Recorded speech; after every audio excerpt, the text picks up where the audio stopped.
Hello, everyone, and welcome back to Beyond Packaging, where we unpack the latest trends shaping packaging and everything in between. I'm Laura Foti. Matthew Wright, still a co-host. And today we have an episode focused on one of my favorite industries, food and beverage. Yep. I was just thinking before we get rolling, that intro music you picked, or we picked some time ago, still fitting, still seems fresh every week. So great job of setting us up for success here. Oh, yeah, we're rocking and rolling. Today, we're looking at 4 stories about the importance of packaging in food and beverage. From punk rock energy drinks to portion-sized snacks, packaging is shaping how food brands win hearts and wallets. Let's dive into it. First is a brand near and dear to my heart, Goodles. In the Wall Street Journal, there was a great article called "Goodles Thinks Mac and Cheese Shouldn't Be Adults' Secret Meal Anymore." And Matthew, this was a fascinating article because it really talks about the opportunity that was missed by Kraft Heinz. Kraft macaroni and cheese, iconic, very much positioned to children, right? You're a good parent if you get your kids Kraft. The insight for Goodles was that adults, it turns out, like eating mac and cheese as well. And they didn't just, repackage the product. The branding is very bold. I actually have some. I should have pulled out one of the boxes. The branding is fun. It's bright colors. It's purples. It's teals. It's lots of different flavors. There's truffle mac and cheese. There's regular. It's also high in protein, which has been a huge trend. I'm a big consumer myself, but Matthew, why is this such a big deal in this space? Yeah, I think there's 2 stories to be told here. One is the historic story of the dominance of the space by them, right? I mean, amazing job of really being the go-to, mac and cheese all these years, kind of just the giant in the space, right? And it was funny, many years ago, you ate a different mac and cheese, and it just was not that good. It wasn't that mac and cheese. Now I haven't eaten mac and cheese in a long time because I don't eat cheese. But so I think that story is kind of interesting of how these iconic brands have managed to kind of thwart off competition all these years. That said, all things change, right? And now, to you said, the trends are changing. I think they did miss an opportunity in terms of what you just said, an adult snack food probably wasn't talked a lot about, but I think parents probably ate more of it than their kids did, behind the scenes. And so, yeah, real missed opportunity in terms of what your demographic is, and kids are eating different today, right? They're just different consumers. And so I think, blending that with protein, which is a big focus today, blending that with really a new category creation, kind of, even though it's quietly was there, really well done by them. And I think there's going to continue to be more disruptions against these big iconic brands that have held position for so long. Yeah, absolutely. And what I love most about this is it's an example of don't just compete in your category, expand it. And so, they looked at mac and cheese and said, traditionally focus on children. How do we grow that market or create a new market for mac and cheese? And I just think this applies to every single product, right? Like it becomes, pigeonholed into a certain segment or, ideal customer profile. I'm so curious. I don't know how the brand was created, but there must have been consumer insights around what you said of like parents eating more mac and cheese than their kids, the protein trend. What's exciting about Goodles is they've also really crushed the flavors. I think Right.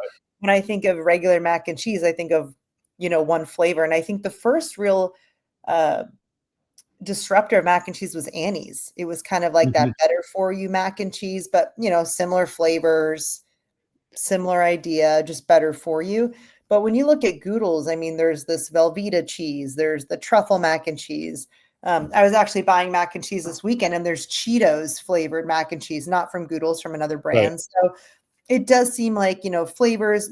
They're also doing line extensions in terms of, some are the traditional stovetop. I think they're doing some microwave options too. So, they're definitely innovating a lot more than I think we've seen in that, on that shelf. No, I agree. I think just in that whole, just in categories in general, and you could arguably say, healthier eating, possibly not be right there. Mac and cheese may not seem like it, but a twist on it, and a great twist on it. All of a sudden, it's a massive category, right? And eating just a piece of that category away for challengers is a big market. So it's exciting to see, and I think it also is great for the consumer. It's ultimately all about the consumer. It's given. I mean, you love it. You're talking about the different flavors and types and trial. that's what companies should be doing, is worrying about delighting customers and what's exciting them. And it's doing it, obviously. Yeah. I mean, we literally had it Sunday night. We were feeling a little lazy. We didn't want to make anything. And we were like, okay, we have Goodles at home. And then we got some dinosaur chicken nuggets that were Right. like better for you chicken nuggets. And it was fun, right? Like we got to feel like we were kids again, eat something somewhat nutritious, but somewhat indulgent. And I just think that nostalgia, health angle, I think we'll see a lot of other, if I was in food and beverage, I would think about what else was I nostalgic for as a kid and how can I make that better for you, more nutrient dense, et cetera. Oh, and you just said it, convenience, so it's flavor, it's all that, but it's nostalgia, but convenience, these, as I said, with technology today and packaging, it's really becoming better, easier and easier. Some of I just trying a new coffee, which I know not on topic, and it's certainly near and dear your heart.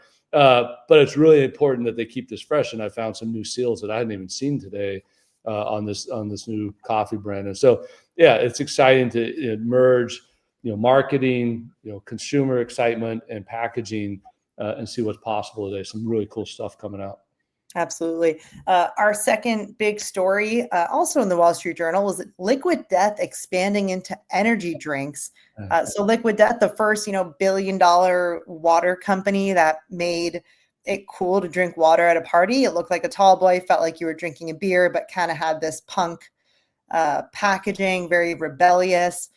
Now they're doing energy drinks. And, I think they have to do this, Matthew, right? Like, at some point you've got to grow your revenue, and at some point water is just not cutting it. So, why do you think they went into energy? Well, a couple of things. One, just stepping back into the story in general, just it's one of those, which there's a million of them. It's like, why didn't somebody think of it sooner, right? It's such a interesting crossroads to brand water. I mean, you've had other brands, that are iconic with good water or good flavor. I remember the days when nobody would pay for water. We're way past that point. So good brands towards the water quality, but a brand just to have an icon around it or an imagery around it in water. Water is now a massive space. Just, it seems like so simple today, although it was so revolutionary when they did it. So job well done. Yeah, to your point, at some point, you're going to have a lot of people come up on your tail and do the same thing. And it's going to be tough to continue to keep that edge. The edge was there the first time at the party when you threw it out, and what is that? I'm thinking it's something really cool. Oh, it's my water. So I think they have to. The cool part is I think they've built a platform and a following and an iconic imagery that they can go into. I think they can go in a lot of different directions with their product and extensions. And great imagery, tremendous graphic, application. So. And setting what you and I talk about, the voice of the company, they've done a great job. So I think they have the right to expand into other areas. You go into all sorts of areas with seltzer waters and energy drinks and sodas at some point. So yeah, it's interesting. I love seeing these trends pop in my everyday life. And Friday night we went to go see Lady Gaga. Right, super excited. I had a really long week. I had traveled, got back really late the night before. And for me to go to Lady Gaga, I had an energy drink before I went. And I had a Celsius, which has kind of dethroned Red Bull. right. And when you think about like Liquid Death is all about like the alternative, healthier partying. Like you still want to have fun, but you're hydrating. And I think the energy drink makes a lot of sense because if you're at a certain age and you want to go out on the town, but like you're tired, this is the perfect thing to reach for. And again, when I think about, when I had the Celsius in my hand, I still didn't feel super cool, right? Celsius is more positioned more to the fitness crowd of people who want like a kind of a pre-workout. There is absolutely a market for you're heading out on the town. You want to have a good time with your friends, but you need that extra caffeine boost to keep going. So I'm really bullish on this. I think there's so much room to have better tasting energy drinks. And, Matthew, I do love coffee, but there's a certain point in the day where it's just so acidic. And so I think there's a great spot for energy drinks. I think the packaging will look amazing, and I'm super excited to try it. Well, there's three things there. One is now that answers why you're home having mac and cheese. I got the backstory, which is the reason. I'm like kind of confused how you're home on the weekend. Now it makes sense. And number two, I think that you're right. But I will not agree with anybody dethroning Red Bull until they're an F1 sponsor. Obviously, I have to say that. And then lastly, no, I agree. It's interesting that coffee, as I was mentioning, is low acidity. And so I think, to your point, late in the day coffee is challenging. And so, I think the energy drink market's going to continue to expand. Yeah, absolutely. Our last one, and this is, not a surprise, Matthew. We've seen this. This is a tried and true playbook. Also from the Wall Street Journal, the battle to keep consumers means smaller packs of cookies and chips. Brands like Mondelez and PepsiCo are offering smaller snack packs to retain price-sensitive shoppers without cutting profits. They're hoping that this wider range of shrunken size options can boost overall sales volumes. It can be expensive to add packaging sizes like this, though, so it's got to be done right.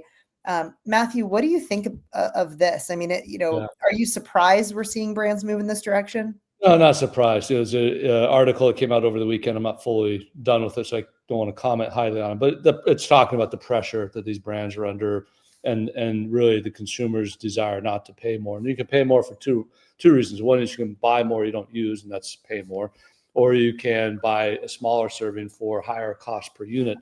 The challenge for these big companies is, as I know, is those efficiencies on small packs are not great. And the cost per unit of that packaging, while it's less, it's still a greater percentage of the cost of goods. And so it's a real challenging market. I think they would all love to go back to jumbo packs and one brand and one flavor. It's just easier from an efficiency standpoint. So I think it's a harder turn than people are talking about, but it's a necessary one. Again, it's all about the consumer. I think we're all looking at not just cost, but waste, right? And so when you're throwing away half of everything you're buying or some percentage, you're thinking two things. One is I'm throwing money away, which you are, and two, I'm not doing well by the earth and the things I should be doing. And so, I think it's coming. How they do it efficiently, it's going to be a challenge. Packaging's not friendly at the small packs. So. Yeah, absolutely. I always think of the single serving yogurt containers. I'm like, man, these have got to be so expensive for how much I'm paying for this. I think there's a few trends at play here. I think there's absolutely the consumer price sensitivity. There was an article in the New York Times this weekend talking about how consumers are starting to feel the pinch of tariffs and starting to pull back spending. So I'm not surprised that these brands are looking for lower, quote unquote cost, right? Alternatives. You're not getting value, but you're getting, less spend up front for a product. I also think there's an element of this that we're seeing, that's the proliferation of these, I think it's GLP-1 drugs. So all, the Mounjaros, the Wegovy's, the Ozempics. I do think this has gone mainstream, and people are eating less who are on these drugs that essentially suppress your appetite or remove cravings. And so my guess is it's a response to that too. When you're not able to eat a few cookies, you eat one. And so I think there's still kind of somewhat of an appeal there. I think what's interesting though, is this landscape is just, ever evolving. The CEO of Novo Nordisk, stepped down. Their weight loss drug has had challenges in the market, and they've just gone mainstream. When I go on Instagram, Matthew, every other ad is a different company trying to sell me a generic version of Ozempic. It's crazy, and different positioning, get ready for your vacation, get ready for your wedding, get ready for this. And so I feel like this has gone totally mainstream. People are not just spending less, but eating less. And these companies are in the crosshairs of it. And it'll be interesting to see, what the ramifications are. No, I agree. And, I spent a lot of time in the produce industry, and they've done studies that show the pullback in produce buying is directly linked to what you just said. And so how does that trend continue? I don't know. And you talk about mainstream, I agree. I know several people that are doing it. And so, it is mainstream. It's kind of a lifestyle choice now, right? So as that's becoming this impactful push, and you put back on the other thing, which is population growth slowing, right? In the US, has been a lot of publicity around it, at the birth rates declining. And so you just had that normal growth that's kind of slowing down. And then you have on top of that influences like these drugs limiting or lowering intake. It's going to directly impact how food companies respond to this. Yeah, absolutely. Now you've made me hungry. I'm going to go grab a snack after this. I was in Trader Joe's this weekend, and I was like, I'm in the mood for a peach. I'm like, oh, I've had some really good peaches this summer, and they have Saturn peaches. And Yeah, I'm like, well, this is amazing. It's a peach that looks like it's been smushed. I love Uh, them. and I'm I'm a, like, I'm a this stuff is so cool. The innovation in produce, I don't think people realize like the variance and what does it take to create a new type of produce. Like you're not like, it's easy to create a new processed food, right? But we need to do an episode on produce innovation. It fascinates me. I'm gonna go get one after this, and I just thought of it when you talked about produce. when half my time in a grocery store spent in the produce section trying to figure out what I want because there's too many choices, it tells you the innovation's there. It used to be go pick up your oranges and your bananas and apples and go home. It's exciting because I love produce. But yeah, no, look forward to that. I will recount today's stories and just say there's one thread that ties them all together is packaging. Think about the iconic mac and cheese box. You think about Liquid, that's what they did and how they did it. And then ultimately we're talking about pack sizes. So once again, kind of tying it all together, packaging. So it's an important space. We love it. Packaging in food, packaging in beauty, packaging everywhere. A lot of great articles this week. Super excited. That's a wrap for this week's episode of Beyond Packaging. We'd love to hear from you. What do you think of the mac and cheese? What do you think of the energy drink and the small snack sizes? Small snack sizes. Say that 10 times fast. Quick, yeah. Now we will take a break for our off the shelf segment. Thank you, Matthew. All right. Stay well. All right. Now we're back with Matt Dingy going off the shelf. Matt, what product do you have now? Hey, Matt. Hello. Yeah. So today I took us to probably a package that has become pretty much everywhere in that it's water bottles. But this water bottle, I'll show you, is by Fred. And if you can kind of see it, it obviously has a resemblance to a flask water bottle. Wow. I'm glad I'm not the first one that said it looks like a flask. Matthew, I could see you drinking this kind of water bottle. Hey, easy. But, just like it. So yeah, that's crazy. We've shown a couple products in the past that I remember. I don't remember this one, but what was it? Just pure water? Can't yeah. So the Fred one is natural spring water from a spring, and then this other one, there's only 2 brands that had anything in the shape. Same thing, natural spring water. So and then squeeze it if you would. I'm just curious how tough that plastic is.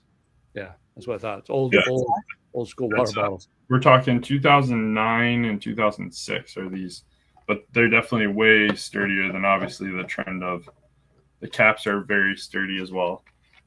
Wow. Yeah, because now you can basically squeeze water bottles because they're so thin to save both money and to be sustainable. Matthew, you mentioned it, and Matt, you mentioned it looks like a flask. This reminds me of another billion-dollar water company taking a similar maybe consumer insight of wanting to look cool while drinking water. Can either of you guess what it is? Yeah, Liquid Death. Liquid Death. Billion-dollar company water, right? But it looks like a beer. Yeah. Again, consumer insight, when you're socializing, if you're the person not drinking, you don't want to be seen with a plastic water bottle. That's not cool. And I look at that, looks like a flask, not a water bottle. It doesn't seem like it was marketed the same way. For anyone who remembers Fred, drop a note in the comments of why you think Fred was shaped like a flask. But and then the most iconic water bottle I would say is Fiji, right? Yeah. And it doesn't look like other water bottles on the shelf. And so I think packaging continues to be a differentiator in the water category, especially it's a commodity, right? I wonder how many of those Freds were emptied and filled with something else. And still probably sitting in somebody's basement today. So, but great sample, Matt. And pulling one out again from the archives of the great Michigan State collection there. It's I think 100,000 plus different packaging products, and we're seeing some cool ones in this segment. So thank you. Thanks, Matt. I didn't realize 2006 was vintage. That makes me feel old. Awesome. Thanks, Matt. We appreciate it. Thanks, Matt. Thank you. Take care.